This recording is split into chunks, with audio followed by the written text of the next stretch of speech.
Assalamualaikum warahmatullahi wabarakatuh. Perkenalkan, nama saya Lucianti sebagai pemateri pertama yang akan menjelaskan dasar pengembangan media dan sumber belajar.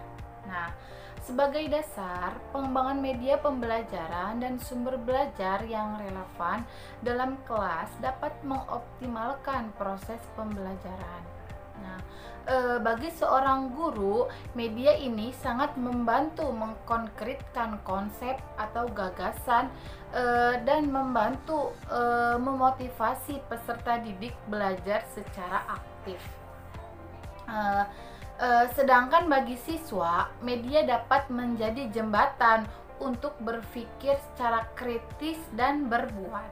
Nah, media dan sumber belajar perlu dikembangkan berdasarkan relevansi, kompetensi dasar, materi, dan karakteristik siswa.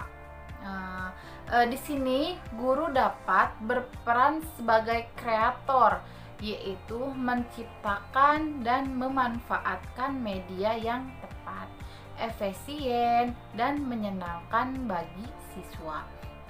Para ahli secara umum dapat mengelompokkan media menjadi 4 macam, yaitu yang pertama ada media audio. Media audio ini media yang mengandalkan kemampuan suara seperti radio dan kaset.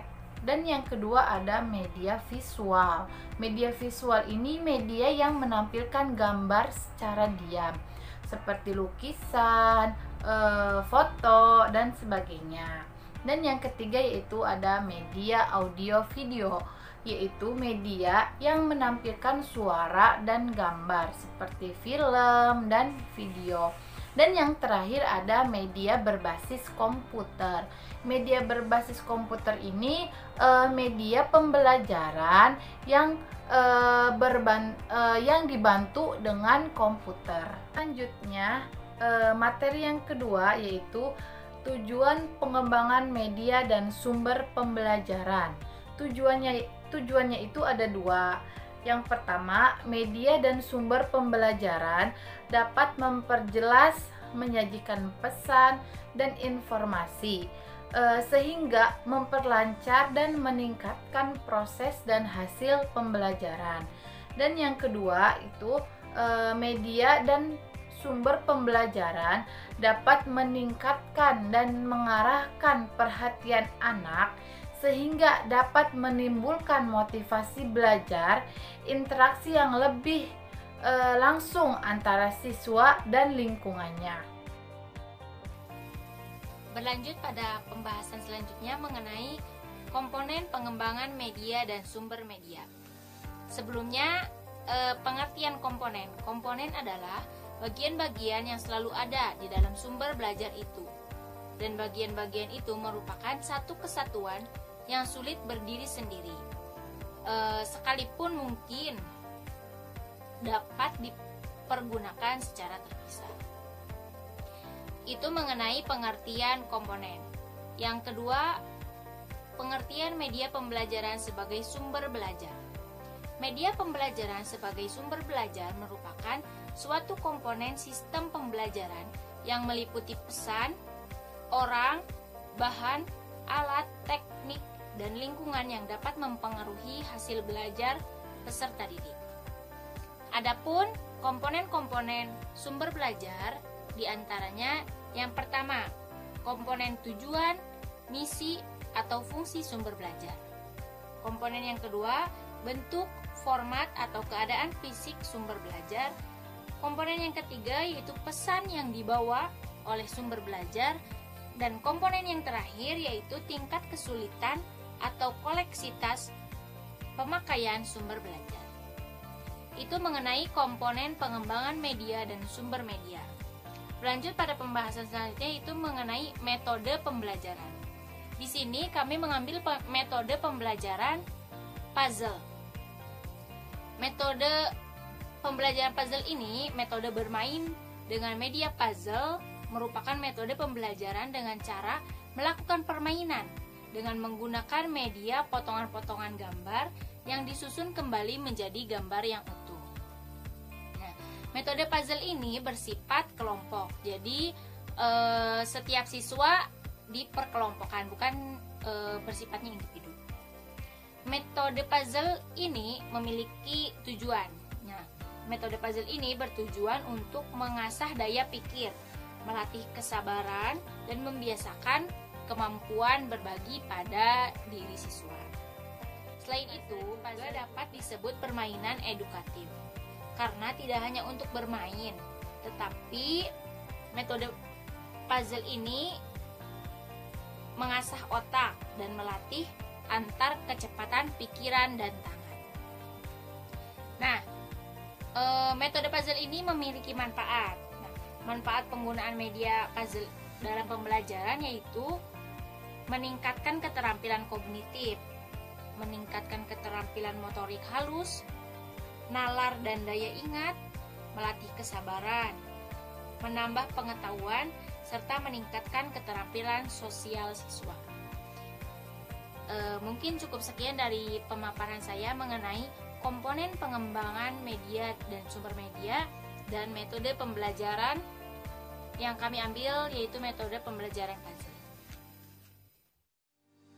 Saya Sri Mulyati akan membahas tentang kekurangan dan juga kelebihan media puzzle. Nah, yang pertama yaitu kekurangan media puzzle.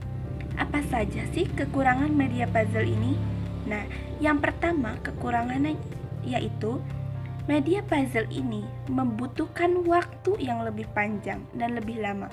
Mengapa? Karena media puzzle ini sangat dibutuhkan untuk menyiapkan materi, menyiapkan bahan, dan lain sebagainya. Nah, yang kedua, kekurangan media puzzle itu yaitu sangat-sangat menuntut kreativitas pengajar. Nah, jadi pengajar di sini harus benar-benar dituntut untuk membangun kreativitasnya, untuk kreatif dalam membuat media puzzle tersebut. Yang ketiga yaitu kekurangannya, kelas menjadi kurang terkendali. Mengapa?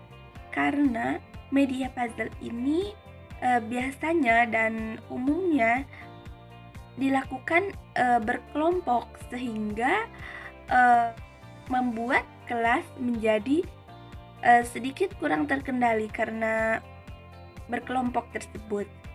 Selanjutnya kekurangannya yaitu media puzzle ini memang cukup kompleks sehingga kurang efektif untuk pembelajaran kelompok yang besar. Nah, walaupun dilakukan berkelompok, tapi media puzzle ini kekurangannya sangat kurang efektif apabila dilakukan oleh kelompok yang besar, kelompok atau kelompok yang banyak. Selanjutnya yaitu kelebihan media puzzle. Kelebihan media puzzle yang pertama yaitu melatih konsentrasi, ketelitian, dan juga kesabaran peserta didik. Nah, kelebihan yang kedua yaitu memperkuat daya ingat peserta didik. Dan kelebihan yang ketiga yaitu mengenalkan siswa pada sistem dan juga konsep. Bahwasanya media puzzle ini banyak menggunakan sistem dan juga konsep untuk menyatukan satu konsep. Yang selanjutnya kelebihannya yaitu dengan memilih gambar atau juga bentuk. Nah, hal ini dapat melatih siswa untuk berpikir matematis atau juga siswa lebih cenderung menggunakan otak kirinya. Nah, itu sekian pembahasan dari saya yaitu kekurangan dan juga kelebihan media puzzle. Di sini saya akan menjelaskan tentang manfaat media puzzle. Yang pertama itu adalah mengasah otak. Puzzle adalah cara yang bagus untuk mengasah otak siswa, melatih sel-sel saraf mereka dan juga memecahkan masalah. Kemudian yang kedua adalah melatih koordinasi mata dan tangan. Puzzle itu dapat melatih koordinasi mata dan tangan siswa. Mereka itu harus mencocokkan kepingan demi kepingan puzzle dan menyusunnya menjadi sebuah gambar yang benar. Kemudian yang ketiga adalah melatih nalar. Puzzle itu dalam bentuk manusia akan melatih nalar nalar mereka gitu kan. Mereka akan menyimpulkan di mana letak kepala, di mana letak kaki, tangan, dan lain-lainnya sesuai dengan logika mereka.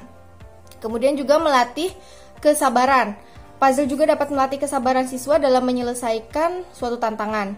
Yang selanjutnya adalah pengetahuan, mengasah pengetahuan mereka gitu kan. Dari puzzle siswa itu akan belajar, misalnya puzzle tentang warna dan bentuk, maka siswa dapat belajar tentang warna-warna yang ada gitu. Kemudian pengetahuan yang diperoleh dari cara ini biasanya lebih mengesankan bagi siswa dibanding dengan pengetahuan yang dihafalkan. Nah, cara main puzzle itu gimana sih? Cara mainnya itu guru itu menyiapkan media puzzle yang akan digunakan. Kemudian yang kedua, membagi anak menjadi beberapa kelompok. Terus yang ketiga adalah menjelaskan proses permainan. Bagaimana sih cara proses permainan itu sendiri. Kemudian yang keempat adalah menjelaskan aturan mainnya. Yang kelima itu memberikan kesempatan pada anak untuk menyusun puzzle. Terus bersama guru membahas hasil kerja anak. Guru juga melakukan evaluasi atas materi-materi yang disampaikan.